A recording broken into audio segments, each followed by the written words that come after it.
Merci, Monsieur le Président, Monsieur le ministre des Finances et du Budget,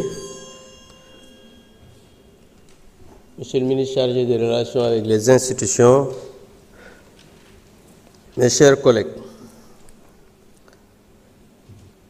Monsieur le Président, je voudrais poser la question préalable tendant à dire qu'il faut qu'on ne puisse pas délibérer par rapport à cette loi de finances rectificative. Parce que pour la première fois dans l'histoire du Sénégal,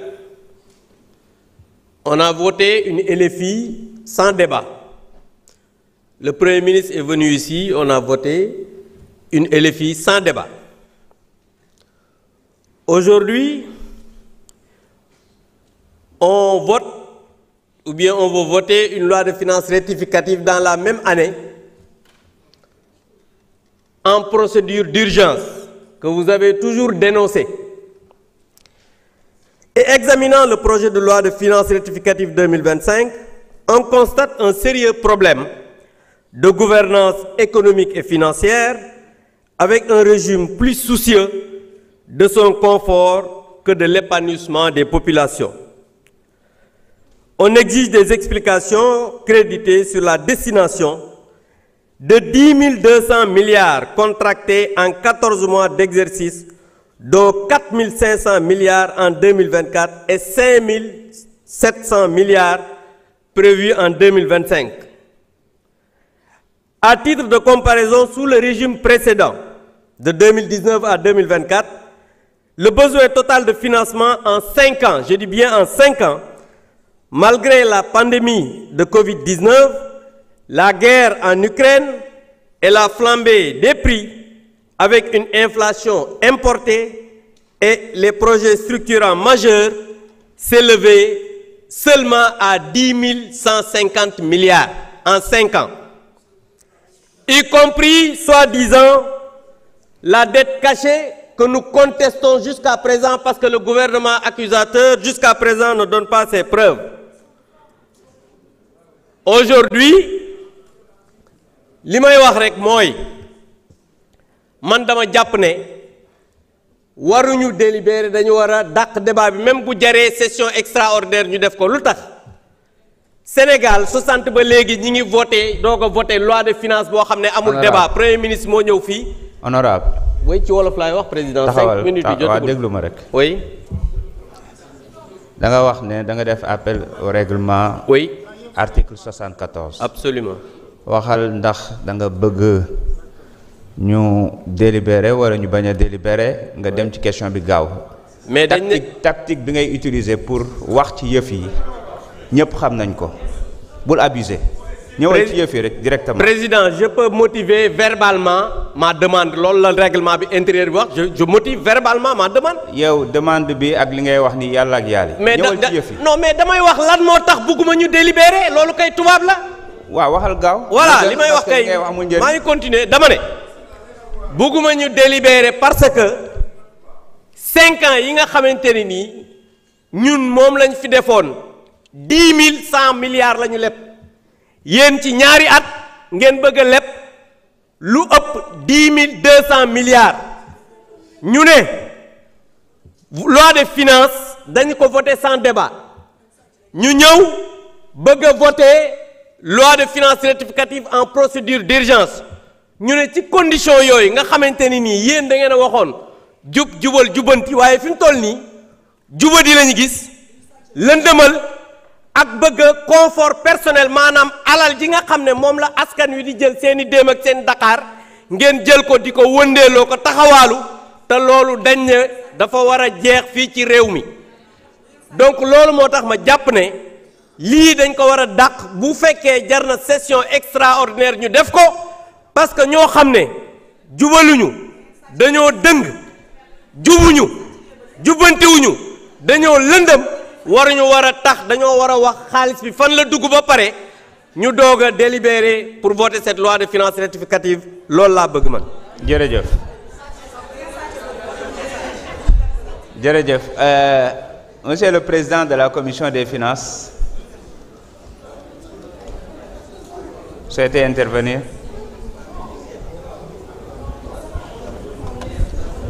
Vous pouvez venir ici ou bien insérer votre carte.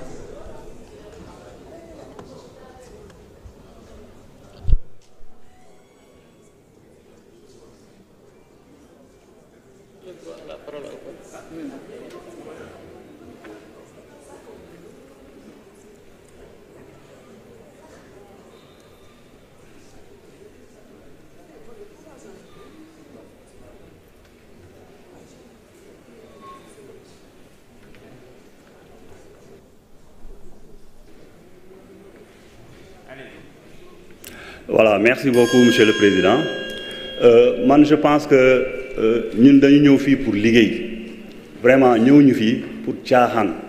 Ce que nous faisons pour moi, je pense que tchahan. Vraiment, je suis rejeté. Je suis assemblée, nous continuons de liguer. Je vous remercie. Monsieur le rapporteur.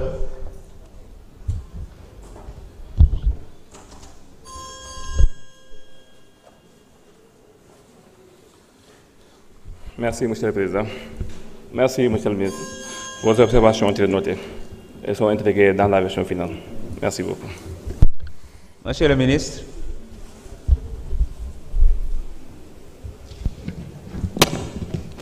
Merci beaucoup, Monsieur le Président de l'Assemblée nationale. Honorables députés, je vous remercie. Je ne voudrais pas revenir sur certaines considérations, mais juste dire que, pour l'histoire, on parle de LFI sans débat. Je dois rappeler que l'Assemblée nationale a été installée en décembre. Entre le mois de décembre, entre le 5 et le 10 décembre et le 31 décembre, tout le travail parlementaire sur le budget qui pouvait être fait l'a été. Nous avons en session, en commission des finances et du contrôle budgétaire, procédé à la revue de tous les budgets des différents départements sectoriels.